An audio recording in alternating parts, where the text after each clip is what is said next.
Hello everyone, myself Amita Saraswat, lecturer, Chemistry Department, MLV Government College, Bhilwara, Rajasthan. Today my topic for BSc first year in Organic Chemistry, and in this we will read about S block elements.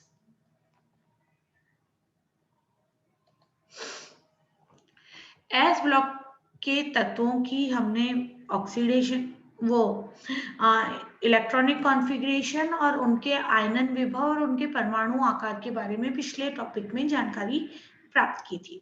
अब अगला है S block तत्वों की ऑक्सीकरण अवस्था और उनकी क्रियाशीलता। एस ब्लॉक के जो सभी तत्व होते हैं वो बहुत अधिक क्रियाशील होते हैं क्योंकि इनके आयनन विभव के मान पूरे आवर्त में सबसे कम होते हैं क्योंकि परमाणु का आकार सबसे अधिक होता है। जो बाह्यतम इलेक्ट्रॉन है वो नाभिक से दूरी पर स्थित होता है, उसे निकालने में बहुत कम ऊर्जा की आवश्यकता होती है और एक इलेक्ट्रॉन निकलने के बाद में ये उत्कृष्ट गैस जैसा विन्यास प्राप्त कर लेते हैं, इसलिए इनके आयनन विभव के मान सबसे कम होते हैं। ये तत्व इलेक्ट्रॉनों का त्याग कर आयनिक यौगिकों का निर्माण करते हैं और इनके आयनों का जो इलेक्ट्रॉनिक विन्यास है वो निकटतम अक्रिय गैस के जैसा होता है। क्षार धातुओं और व क्षारीय मृदा धातुओं दोनों के जो ऑक्साइड और हाइड्रोक्साइड जो होते हैं वो प्रबल क्षार की तरह व्यवहार करते हैं। क्षार धातुओं की जो क्रियाशीलता होती है ऑब्वियसली बात है वो क्षारीय मृदा धातुओं से अधिक होती है।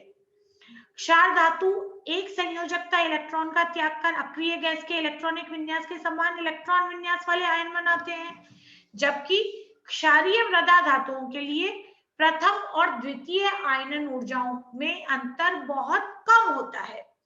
किसी रासायनिक अभिक्रिया के मध्य संयोजकता कोष्ठ से दोनों इलेक्ट्रॉन निकलने के पश्चात द्विसंयोजी आयन बनते हैं।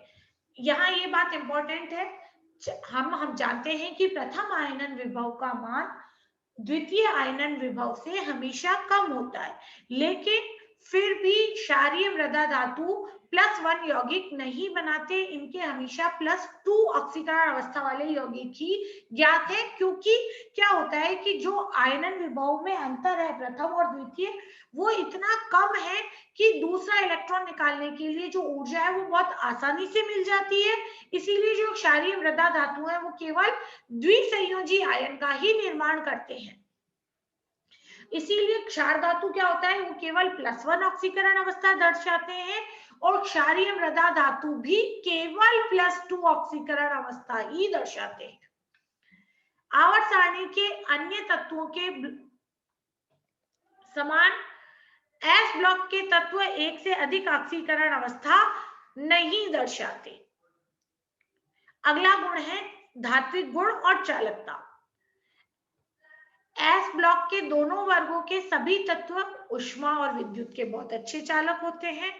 वर्ग में ऊपर से नीचे आने पर आयनन ऊर्जा के मान कम होते हैं और इसीलिए हम सीजियम जो कि आवर्त सारणी में एस ब्लॉक में सबसे लास्ट वाला एलिमेंट है उसका आयनन विभव इतना कम होता है कि उसका उपयोग फोटो इलेक्ट्रिक सेल बनाने में किया जाता है।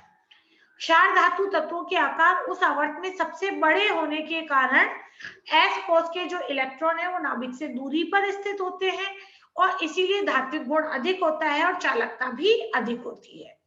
धात्विक गुण एक आवर्त में बाएं से दाएं जाने पर कम होता है, इसीलिए क्षार धातुएं जो होती हैं वो अधिक धात्विक गुण दर्शाती हैं कंपैरेटिवली क्षारीय मृदा धातुओं के। अगला गुण है क्वथनांक और गलनांक। एस ब्लॉक तत्वों की जो परमाणु त्रिज्या है आवर्त में सबसे अधिक होती है और उनके नाभिकीय आवेश के मान सबसे कम होते हैं। अतः इनके जो धात्विक क्रिस्टल बनते हैं उनमें के बीच अंतर परमाणविक बल बहुत दुर्बल होता है और एस ब्लॉक के तत्वों का गलनांक और क्वथनांक इसी कारण बहुत कम पाया जाता है। क्षार धातुओं की तुलना में क्षार धातुओं के परमाणु आकार कम होते हैं और नाभिकीय आवेश ज्यादा होता है, इसीलिए क्षार मृदा धातुओं के गलनांक और क्वथनांक के मान क्षार धातुओं से अपेक्षाकृत अधिक होते हैं। लिथियम का गलनांक व क्वथनांक सबसे कम है और परमाणु सबसे ज्यादा है और परमाणु आकार के बढ़ने के साथ गलनांक और क्वथनांक के मान कम होते जाते हैं। घनत्व, आवर्त सारणी में स्थित सभी धातुओं में से क्षार धातुओं का आकार सबसे अधिक होता है, इसीलिए इनका घनत्व कम होता है। क्षार धातु तो इतने मुलायम होते हैं कि उनको चाकू की सहायता से भी काट सकते हैं, और इनमें जो वो होता है बॉडी सेंटर्ड क्यूबिक व्यवस्था में रहने के कारण इस प्रकार की जो व्यवस्था होती है उसमें 68% आयन रिक्त रहता है। अगला गुण जो कि बहुत इंपॉर्टेंट गुण है क्षार धातुओं का, वो है ज्वाला परीक्षण। एस ब्लॉक के तत्व जो होते हैं वो बुनसन ज्वाला को एक विशेष रंग प्रदान करते हैं, जैसे कि लिथियम लाल रंग, सोडियम सुनहरा पीला, पोटेशियम हल्का बैंगनी, रूबिडियम बैंगनी और सीजियम नीला। इसी प्रकार कैल्शियम ईंट जैसा लाल, स्ट्रोंशियम गंधला सफेद, बेरियम सेव जैसा लाल और रेडियम लाल, ये जो ज्वाला को रंग देते हैं अलग अलग क्षार धातु और क्षारीय मृदा धातु। होता क्या है, जब इन तत्वों के लवणों को जब हम ऊर्जा देते हैं तो संयोजकता कोश से एक इलेक्ट्रॉन उत्तेजित होकर उच्च ऊर्जा स्तर में चले जाते हैं, और जब ये इलेक्ट्रॉन वापस निम्न ऊर्जा स्तर पे आते हैं तो ऊर्जा को उत्सर्जित करते हैं, और ये ऊर्जा दृश्य प्रकाश के क्षेत्र में होती है, इसीलिए ये एक ज्वाला को विशिष्ट रंग देती है।